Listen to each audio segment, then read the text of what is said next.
মাগুরা সদর উপজেলার কুল্লিয়া গ্রামে গাঁজা বিক্রিতে বাধা দেওয়ায় আবু সাঈদ নামে এক ছাত্রের উপর অতর্কিত হামলার ঘটনা ঘটেছে। গুরুতর আহত অবস্থায় তাকে মাগুরা সদর হাসপাতালে ভর্তি করা হয়েছে। এরা দুজনে জায়গা গাঁজা বেচছিল। আমরা বাধা দেওয়াই তারা বাড়িতে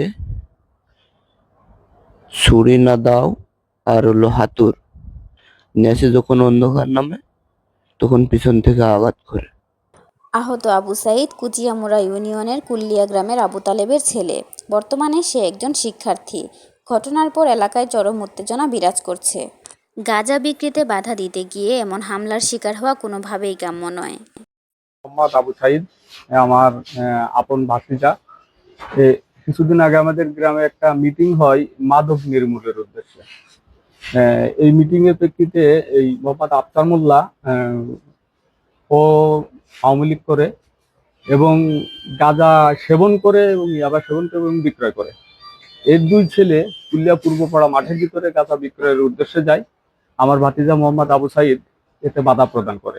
পরবর্তীতে এরা ক্ষিপ্ত হয়ে বাড়ি যেয়ে অস্ত্রে সজ্জিত হয়ে এসে দেশীয় অস্ত্রে লুকায়িত অবস্থায় ওকে পিছন থেকে আঘাত করে, যা এতটা ডিপ হয় এবং গুরুতর আহত অবস্থা হয় যে পরবর্তীতে সে মারাও যেতে পারত। প্রশাসনের কাছে দাবি করব সুস্থ তদন্তের মাধ্যমে একটা দৃষ্টান্তমূলক শাস্তির আওতায় নিয়ে আসার জন্য এবং তার ব্যবস্থা করার জন্য। মোহাম্মদ আবু সাঈদ, আমি আর আমরা এক স্বাস্থ্য ভাই, তার নাম তৌফিক, তার বাসাও কুল্লিয়াতে। আমাদের বাড়ির সাইডে একটা ফাঁকা মাঠ, ওই সাইডে বসে রয়েছে বিকেলবেলা। ওই আফসারের ছেলে,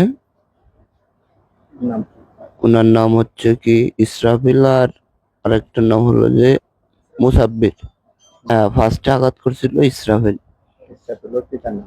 ওর পিতার নাম হলো ওই যে আফছার। আর ওরই ছোট ভাই, ওর নাম মুসাব্বির। তারপরে কি গো? মুসাব্বির হাতে ছিল দাউনা চাপাটি, এটা অন্ধকার ভালো স্পষ্ট দেখা যায় না। পিছন থেকে আমার খালি গায়ে পিছন থেকে কোপ মারছে। আগে কোনো ঘটনা না, ওই বাধা দেওয়ায় এই জন্য পিছন থেকে। এই সুষ্ঠু বিচার চাই। আসসালামু আলাইকুম, আমার নাম আবু তালেব।